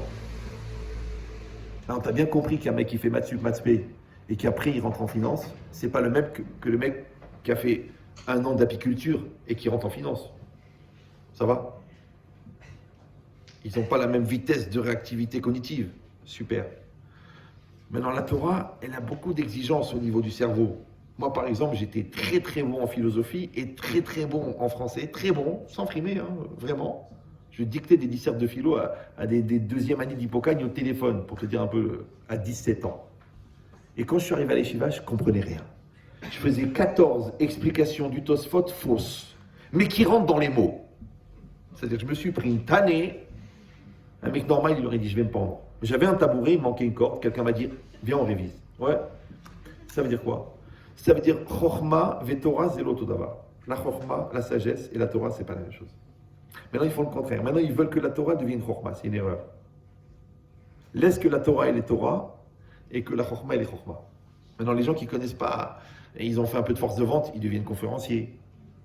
S'ils vendaient des savonnettes, maintenant, il est devenu rabbin. Ouais. L'autre, il a fait un petit peu de coaching, il est devenu Rav. Mais pas n'importe quel Rav. Ravagé. D'accord? Non. Tu apprends beaucoup la Torah. Après, si tu veux, tu peux faire du coaching. Parce que tu as la Chochma. Tu as appris beaucoup de Torah, tu peux faire ce que tu veux. Ouais. Mais il faut que ta Chochma, elle vienne de la Torah. Pas que ta Torah, elle vienne de la Chochma. Maintenant, l'exigence de la Gemara, de la Mishnah, du Tosfot, du Rabbi Akiva Eiger, du Rav de Brisk, ça te défonce la tête. Ça te défonce la tête. Mais après, tu as une tête forte. Tu as une tête claire. Vous savez, moi, je parle avec des gens toute la journée. Et je parle avec des Avrechim qui ont étudié 20 ans. Et je parle avec des petits jeunes qui viennent de sortir de Calimero, de la coquille. Donc j'entends les choses, je parle, je vois. C'est pas simple. C'est pas simple d'avoir une bonne tête, c'est pas simple de comprendre les choses, c'est pas simple d'avoir un recul, c'est pas simple d'avoir la maturité, c'est pas simple d'avoir l'esprit de la Torah, le Da'at Torah. Ça prend des années. Moi j'ai pleuré des nuits entières parce que je comprenais pas. Hachem, il m'a éclairé. Après, quand j'ai commencé à donner les cours, je comprenais de mieux en mieux. Parce que quand vous enseignez, c'est plus dur d'enseigner que d'étudier. Donc ça vous oblige à... Après, j'ai commencé à enseigner des gens qui enseignaient. Et eux, ils ont compris qu'ils ne comprenaient pas ce qu'ils enseignaient. Je ne sais pas si vous... Ouais. Maintenant, ce n'est pas pour vous faire genre la star. C'est pour vous dire que même quand tu as un esprit rapide, tu as une synthèse, tu as une maîtrise, tu as une sérénité, tu as une maturité, tu as une expérience, tu as une kedusha, tu as une emuna, tu as une irat shamaim, oui, c'est pas facile. Alors imagine, quand tu es ignorant, quand tu es brêle, quand tu es un téléspectateur affirmé, quand tu es un fumeur de... Comment c'est dur. C'est pour ça qu'il faut prendre le temps de se donner les moyens. Et ça demande beaucoup d'étudier. Beaucoup. Pourquoi? Parce que les gens y croient. Ah, c'est pas évident, une fois par semaine, bon, Rav, je suis OK d'aller à un cours de Gemara, un cours de Mishnah. Ne le prenez pas mal. Hein. Moi, je vous aime tous, vous êtes comme mes enfants. Écoutez bien ce que je vais vous dire maintenant. Mais c'est violent. Vous êtes prêts? Oui, non? Écoutez bien. Une fois, j'étais à Purim, à Beit Vegan, un endroit très religieux. Et puis, j'étais dans une famille, bon, ils étaient bien arrosés. Moi, j'avais pris juste un peu, moi, j'aime pas me saouler. Mon cerveau, je dois le garder en maîtrise. Et le gars, il m'a dit de faire un Dvar Torah. Il y avait 3 petits jeunes Avrechim, là. Écoute, va prendre. 3 petits Avrechim, comme ça, sympathiques. Ils m'ont demandé de faire un Dvar Torah. Et moi, j'ai commencé à faire un Dvar Torah. Maintenant, moi, j'arrive pas à dire des bêtises. J'ai dit un truc rachouf, c'est Purim, c'est Kadosh. J'ai dit un truc... Les gars, ils m'ont dit, ouais, la Gemara dit pas ça, la Gemara dit pas ça, la Gemara dit pas ça. Alors, j'ai attendu qu'ils dessoulent un peu, je les ai attrapés, je les ai regardés dans les yeux et je leur ai dit, mais le chasse, c'est le début. Le Talmud, c'est le début. Vous me suivez ou non? Tu dois étudier le Talmud, tu dois étudier les commentaires du Talmud, tu dois approfondir les notions, tu dois écrire des développements, des chamourot sur le Talmud, tu dois te spécialiser dans des domaines, après tu dois apprendre la halakha sur ce que tu as étudié en approfondi, après tu dois vivre ce que tu as appris dans la halakha, et après tu es dans la maturité de ce qui est censé être le gars qui a étudié. Bon, je vais vous le dire en français pour que vous compreniez. On met des années à apprendre ce qu'on ne sait pas, on met des années à comprendre ce qu'on sait, on met des années à intégrer ce qu'on a compris, et on met des années à devenir ce qu'on a intégré. Donc imagine le mec, il n'a pas commencé à apprendre. C'est-à-dire pour lui, c'est le bout de l'univers. Vous me suivez ou non? Donc il faut manger beaucoup de Torah, il faut s'asseoir, il faut se casser la tête, il faut réfléchir. Après cette Torah, il faut que tu la vois dans la halakha. Après, il faut que tu la vois dans la vie. Parce que quand tu as appris que c'est interdit de voler, il faut que tu sois au téléphone et que le client il te dit « Est-ce que ça remplit telle et telle condition ?» Et toi, tu as envie de dire oui, parce que tu veux qu'il signe, mais tu sais que c'est faux. Toi, tu crois que c'est une épreuve de voler. Non, c'est une épreuve de devenir honnête. Maintenant, si tu continues à voler pour la Parnassa, mais à part ça, tu fais des noms pour la Yeshiva, c'est un vrai problème. Parce que c'est ton reçu serfa qui va aller au monde futur. Parce que lui, il est kadosh. Mais toi, tu es un voleur. Comment tu vas aller au Gan Eden?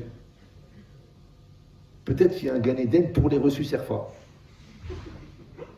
Mais attention, parce que le gars, il prend 66% du bénéfice, puisque tu es remboursé sur les impôts. Donc quand tu arrives là-haut, le gars, il te dit, excusez-moi, j'ai 66% de votre monde futur, puisque vous l'avez économisé des impôts. Donc ça veut dire que c'est une démarche. Maintenant, cette démarche-là, de vie, c'est ça qui te définit. Et c'est ça qu'on a jugé à Rosh Hashanah. Parce qu'à Rosh Hashanah, qu'est-ce qu'on a fait? On a fait la Hamida, on a prié, on a mangé kasher, on a fait le Birkat Hamazon, on s'est habillé avec pudeur, on n'a pas fait de la shonara, on n'a pas dragué, on n'a pas été en boîte. En fait, on s'est conduit comme il faut. Et sur ça, on a été jugé. D'accord?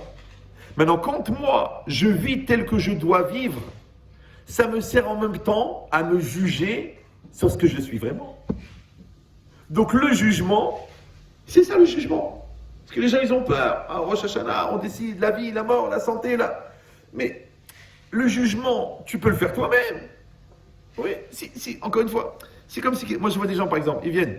Ah mais j'ai triste, ma femme elle est tendue, ma femme elle est méchante, ma femme elle est pourrie, ma femme elle m'énerve, ma femme elle... Je dis à la femme, vous pouvez sortir s'il vous plaît? Je regarde le mec dans les yeux. Je dis, dis-moi, une seconde, toi et moi, entre hommes, dis-moi, tu l'as jamais aimé ou tu l'aimes plus?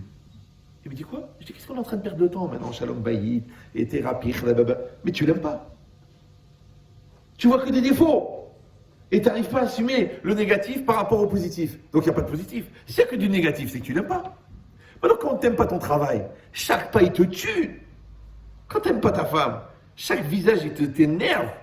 Quand tu n'aimes pas les enfants, ils sont bruyants. Quand tu t'aimes pas, tu vois que du négatif. Vous comprenez ou non? Donc, combien de temps tu mets pour savoir si tu aimes ta femme? Une seconde. Donc, combien de temps il dure le jugement? Une seconde.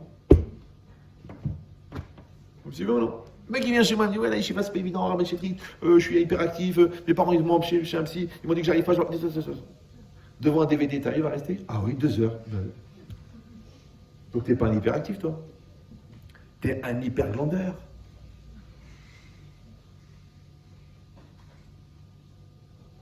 Combien de temps tu mets pour savoir si t'es un glandeur? Une seconde. Donc, combien de temps est-il le jugement? Une seconde. Alors qu'est-ce qu'ils font les gens? Ils disent ouais mais c'est pas évident, il y a ça, il y a des circonstances, on n'a pas grandi dans le même milieu, on n'a pas forcément les parents qu'il faut, on n'a pas la personnalité, on n'a pas la force, on n'a pas la conviction. Mais arrête de dire des bêtises, arrête. Parce que le mec qui soulève 170 kilos en haltérophilie, tu crois qu'il a décidé ce matin de le faire? Ça fait 14 ans qu'il s'entraîne. Donc celui qui a des bonnes midotes, tu crois qu'il a commencé ce matin? Celui que tu vois que son couple il est construit, je crois qu'il a dit à sa femme « je t'aime ». Il a eu des nerfs, il a eu de la contradiction, il s'est repris, il s'est remis en cause, il a travaillé, il a été au bout du dialogue, il a été au bout des nerfs, il est devenu ce qu'il est devenu. Ils sont devenus ce qu'ils sont devenus. Ça veut dire que c'est un travail. Et comme les gens, ils sont paresseux, ouais, ils vont trouver que tout est dur. Mais rien n'est dur quand tu travailles. C'est pour ça que cette phrase de Ben Chetrit aussi, mais écoutez-le un petit peu. Il a dit, tous les choix qu'on assume sont bons. Donc quand les gens demandent, ah, Béchetri, est-ce que vous pensez que c'est un bon choix, c'est un mauvais choix, c'est un bon choix, c'est un mauvais choix? Mais tu l'assumes ou non? Ah non, je l'assume pas. Ah bah c'est un mauvais choix. Oui, mais peut-être qu'il est bon. Mais non, il est mauvais. Parce que c'est même si fondamentalement c'est une fille bien, mais quand tu l'assumes pas, ça devient un mauvais choix parce que tu vas faire la gueule toute ta vie. Et si c'est un garçon pourri, mais que tu l'assumes, peut-être tu peux le rendre bien. Donc les erreurs, quand tu les assumes, ça devient de l'expérience. Et les bons choix, quand tu les assumes, ça devient des réussites. Donc le principal, c'est est-ce que tu assumes ou tu n'assumes pas. Comment on appelle assumer? Maturité. C'est quoi la maturité de Tzadik? Maintenant, c'est quoi Yetzirara? Celui qui propose de ne pas assumer. Celui qui te laisse esquiver. Donc quand toi, tu mesures ton taux de Yetzirara à Rosh Hashanah, tu sais exactement qui tu es. Ça va? Maintenant, quand toi, tu as fait ça à Rosh Hashanah, et tu as remarqué qu'il reste quand même du Yetzirara, qui reste de la Touma, qui reste de la bêtise, qui reste de la lourdeur, c'est sur ça que tu vas faire tes chouvas à Kippour. Maintenant, il y a 2 manières d'éliminer le mal. Il y a le fait de détruire le mal, ouais, et il y a le fait de s'approcher du bien. C'est que quand toi, tu es superficiel, tu peux te choquer d'être superficiel, tu peux t'énerver d'être superficiel, tu peux te dégoûter d'être superficiel, mais ça ne va pas régler ton problème. Par contre, tu peux devenir essentiel. Si tu deviens essentiel, tu n'es plus superficiel. Vous me suivez ou non? Toi, tu as des doutes, tu es douteux, tu doutes de tout, tu doutes de tout, tu doutes de tout. Eh bien, toi, deviens affirmatif. Quand tu deviens affirmatif, ouais, tu dis, oui, mais justement, j'arrive pas à être affirmatif parce que je suis dans le doute. Mais tu n'as pas compris comment tu es devenu en doute. Parce que tu as cultivé le doute. Donc, comment tu deviens affirmatif? En cultivant l'affirmation. Donc, plus tu affirmes, plus tu deviens affirmatif. Plus tu deviens affirmatif, moins tu deviens dans le doute. Si ton doute il vient de l'ignorance, augmente ta connaissance. Si ton doute il vient du manque de confiance en toi, augmente la confiance en toi. Fais du Krav Maga, je sais pas moi, fais des... Ouais. Si tu manques de volonté, fais des exercices de volonté. Regarde, je vous donne un exemple facile. Un mec, il est avec ses copains. Vous savez, ça vous arrive, des fois vous êtes tous entre copains. Et puis l'autre il dit, on fait des pompes, ouais je fais des pompes, moi aussi je fais des pompes, toi tu fais des pompes, moi je fais des pompes. L'autre il dit, moi je fais 100 pompes. 100 pompes! Tu sais ce que c'est 100 pompes? Ouais. Je fais 100 pompes. Ok, vas-y. Le mec, il dit, je l'ai fait. Il commence. Il en fait 10, il en fait 20, il en fait 30. Il sent qu'il va mourir. Il sent que ses bras, ils vont se détacher de son thorax. Il le sent. Mais comme il a l'archouma devant ses copains, et il sent qu'ils vont le charrier pendant 9 ans, donc il continue. Donc il fait 40, il fait 50, il fait 60, il fait 90, il fait 100. Bon, il fait 4 mois de coma, mais il a fait. Il se réveille au bout de 4 mois, et voilà. Ouais. Maintenant, de vous à moi. Écoutez bien. Les 30 pompes, il les a fait avec son corps. Mais après, au bout de 30 pompes, son corps, il était mort. Donc les 70, il les a pas fait avec son corps. Il les a fait avec sa volonté. Maintenant, au prorata de ce qu'il a fait, il a plus musclé son corps ou plus musclé sa volonté. Il a musclé sa volonté. D'accord? Maintenant, toi, chaque fois que tu fais quelque chose, tu réfléchis, qu'est-ce que je suis en train de muscler? Donc celui-là qui t'énerve, il te donne l'occasion de muscler ta patience. Vous me suivez ou non? Celui-là qui te propose de mentir, il va te muscler la vérité.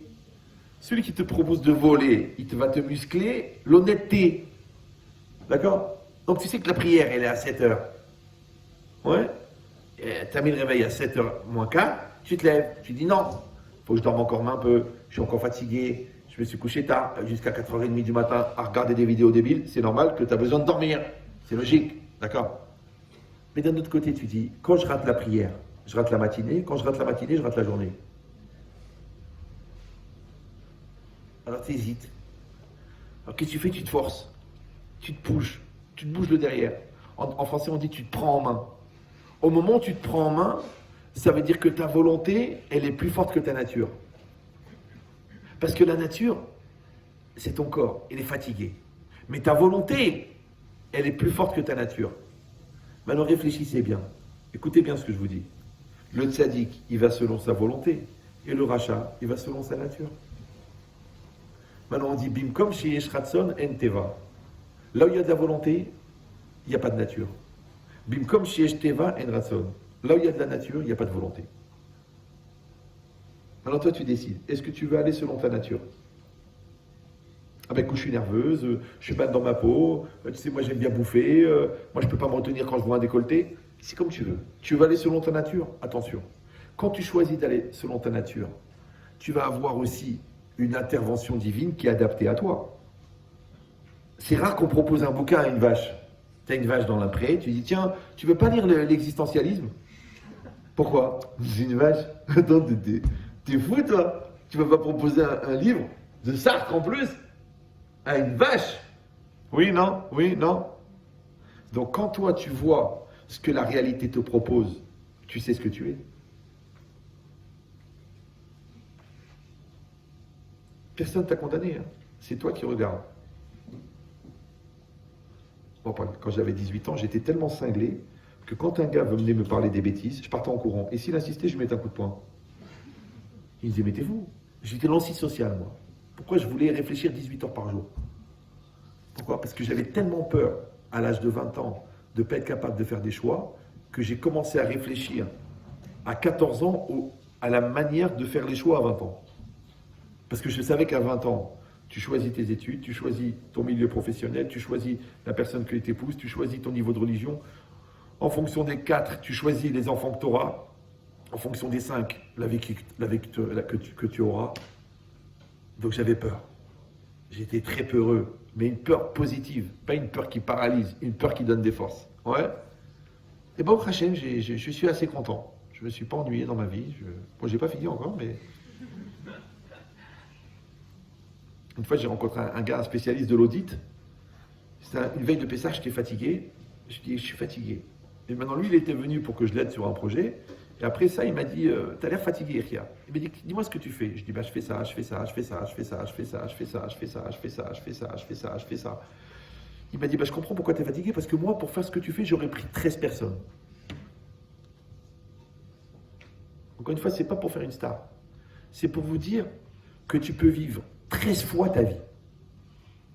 Ou le contraire, tu fais un hors-sujet, genre t'as mal analysé le sujet, t'as pas épousé la bonne personne, t'as pas investi ce qu'il fallait, t'as pas fait le choix au départ, tu t'es pas formé comme il fallait, et tu vis 13 fois pas ta vie. C'est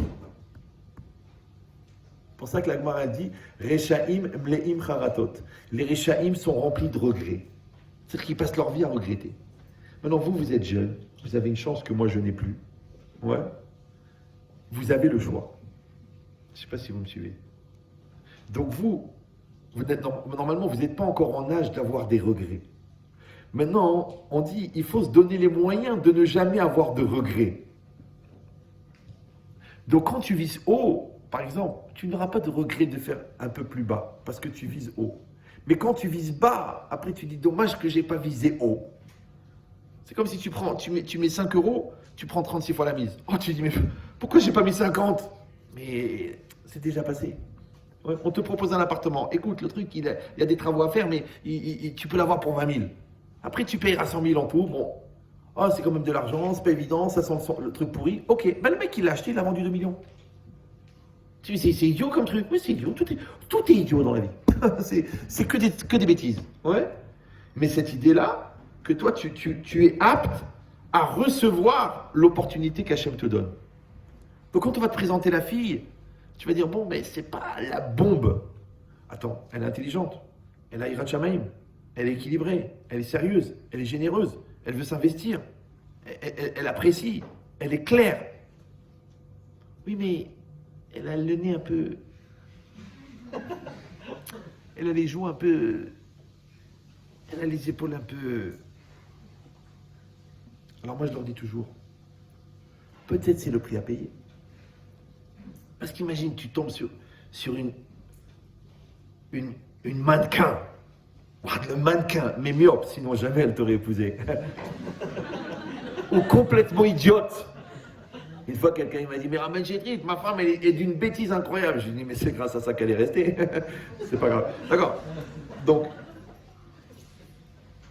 maintenant, t'as épousé la Khmara, mais elle est belle. Hein. Elle est belle. Mais c'est une beauté. Les mecs, qui se retournent dans la rue, voir de gyrophare. Mais tu lui parles, et tu essaies d'avoir un raisonnement avec elle, d'avoir une maturité, d'avoir un peu de spiritualité. Elle hésite entre Paris et Hilton. Oh, d'accord. Tu lui dis, enfin chérie, le cerveau, c'est pas un accessoire. Oh, à quoi ça sert? C'est inutile. Après, tu dis, mais comment j'ai pu épouser une Khmara pareille? Ah, ne te vexe pas, c'est pas grave. De toute façon, le couvercle va toujours avec la poubelle. Donc non, c'est pas grave. Donc, c'est quoi l'idée? L'idée, c'est que maintenant, vous êtes avant vous. Oui, je pense que vous n'êtes pas marié, vous n'avez pas encore vos enfants, vous n'êtes pas finalisé dans votre choix professionnel, vous n'êtes pas finalisé dans votre niveau religieux. Donc, vous avez le choix. Vous suivez ou non? Après, des fois, on est bloqué, parce qu'on est bloqué. Ben, qu'est-ce que je te dis? C'est trop compliqué, j'arrive plus. Et maintenant, ça y est, je me suis engagé là-dedans. Je ne vais pas faire pizzaiolo, je suis engagé en médecine. C'est compliqué. D'accord, je suis inscrit à Madrid. Je vais pas partir à Porto. C'est compliqué. D'accord? Mais c'est quoi l'idée? C'est qu'en fin de compte, avant d'être engagé, quand vous êtes dans ce qu'on appelle Parashat Drachim, la croisée des chemins, c'est là que vous pouvez faire les grands choix. Si vous allez dire, c'est pas simple, c'est Mina Shamayim, parce qu'on est exactement dans la période. Pourquoi? Parce que Rosh Hashanah, ça veut dire le début de l'année, la tête de l'année, oui. Mais ils disent les Chachamim que Shana, c'est Milachon Shinouï. Shinouï, c'est le changement. Donc en fait, Rosh Hashanah, ça veut dire le début du changement. C'est le moment où tu peux changer les choses. Et comme a priori à Rosh Hashanah, tu t'es découvert une personne extraordinaire en te regardant vivre, et qu'à Yom Kippour, tu vas te débarrasser de tous les obstacles qui t'empêchent d'être toi-même, à Sukkot, tu vas démarrer une vie nouvelle. Pourquoi? Encore une fois, Rosh Hashanah, Rosh Hashinouï. Début du changement. Rosh Hashanah, ça tombe Rosh Chodesh. Rosh Chodesh, c'est quoi? C'est le début du mois. Non, Rosh Chodesh, c'est Rosh Chadash, une nouvelle tête. Tu as une nouvelle tête. D'accord? Tu as une nouvelle tête, tu as une nouvelle vision, tu as une nouvelle approche, tu as une nouvelle maturité. Tous les matins, quand tu te réveilles, tu es Bria Hadasha, une nouvelle créature. Aujourd'hui, c'est Daf Hadash, nouvelle page. C'est pour ça que la Gemara dit que celui qui fait Teshuvah par crainte, c'est Averot qu'il a fait volontairement, ils deviennent des Jgagot, des fautes involontaires. Maintenant, c'est très bizarre. On est maintenant, je sais pas moi, le 18 septembre. On le juge, le jour de Rosh Hashanah. Lui, le 14 mai dernier, il a fait une Avera volontairement. On dit, si il fait une Teshuvah par crainte, sa Avera volontaire devient involontaire. Tu te dis, mais je comprends pas. J'ai été filmé, je veux dire, c'était en boîte, il y avait les caméras, dans la chambre, il y avait des trucs, c'est même moi qui ai mis mon téléphone. Donc la Avera, je sais que je l'ai fait volontairement. Toi, tu viens, tu me dis, si tu as fait Teshuvah par crainte, La faute volontaire devient involontaire. C'est bizarre, non? Oui, non? On ne peut pas revenir sur le passé. Il dit le Shiur Da'at, Rav Bloch, il dit un chidouche. Il dit, tu sais pourquoi? Parce que quand tu fais tes shuvah be'ira, ça veut dire par crainte. La crainte, c'est pas la crainte, la panique, la peur des coups. Non, ça veut dire que tu élèves ton niveau de maturité. Maintenant, quand tu regardes ton niveau de maturité d'aujourd'hui par rapport au celui que tu avais au moment de la faute, oui? Vous me suivez ou non? Eh bien, ce volontaire de l'époque, ce pervers de l'époque, aujourd'hui, il est considéré comme un involontaire par rapport à ta maturité d'aujourd'hui. Ça va? Alors vous allez me dire, mais attendez, mais on me juge pour un acte que j'ai déjà vécu. Donc de là, vous apprenez qu'à Rosh Hashanah, on ne juge pas les actes, on juge la personne.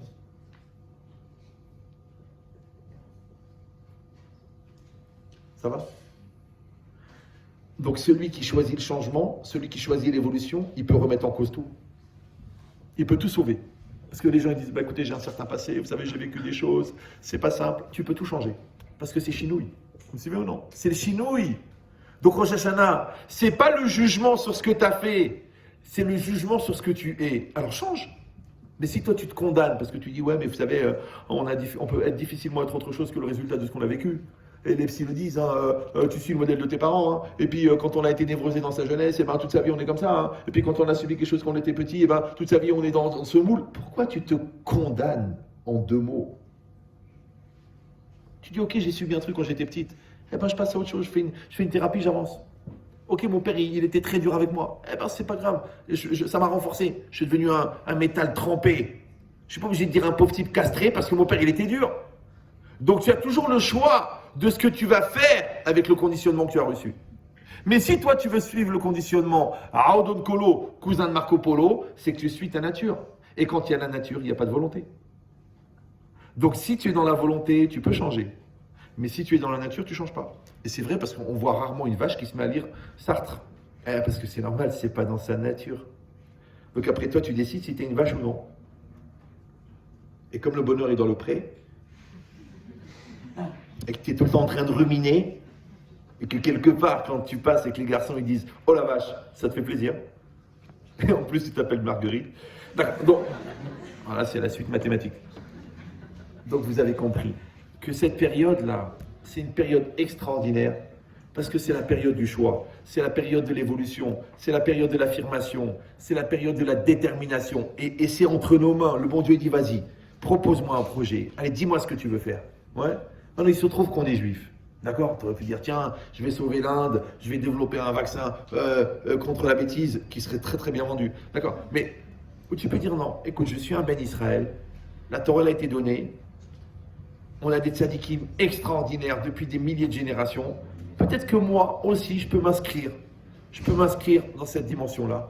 Ouais, je peux prendre sur moi. Voilà, ils sont là, ils proposent des horaires où on peut étudier la Torah chaque semaine. Eh bien, je vais m'asseoir, je vais apprendre. D'accord? Et je vais réviser. Vous savez, moi, j'apprenais les mots par cœur. Je travaillais pendant les vacances à la poste et j'avais ma petite liste de mots pour apprendre par cœur les mots du Midrash Tanhuma. C'est-à-dire, j'ai démarré de zéro. Et petit à petit, ça on dit le plus grand voyage, il commence par un pas. Donc tu vas te décourager parce qu'il y a 2700 pages dans le Talmud, d'accord, mais tu sais combien il y en a dans l'annuaire? Il y a des gens qui ont fini leurs études en se disant, mais alors quoi, tout ce que j'ai appris c'est faux? Bah oui, c'est faux parce qu'il y a une nouvelle théorie qui est sortie et qu'il a passé 8 ans, tout est faux. Là, tout est vrai.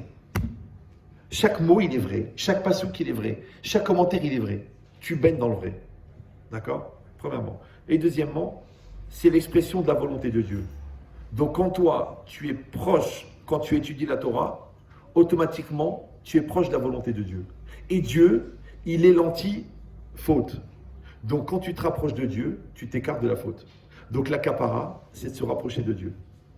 Et pour vous donner une preuve, si quelqu'un il transgresse un karet, c'est une des punitions de la Torah pour des fautes très graves. Par exemple, de dormir avec une fille nida. Celui qui a un rapport sexuel avec une jeune fille, ouais, avant le mariage, avant le mikvé, elle est nida. D'après la Kabbalah, il faut 650 jours de jeûne pour expier. Tu dis, bon, tu peux arrêter What Watchers.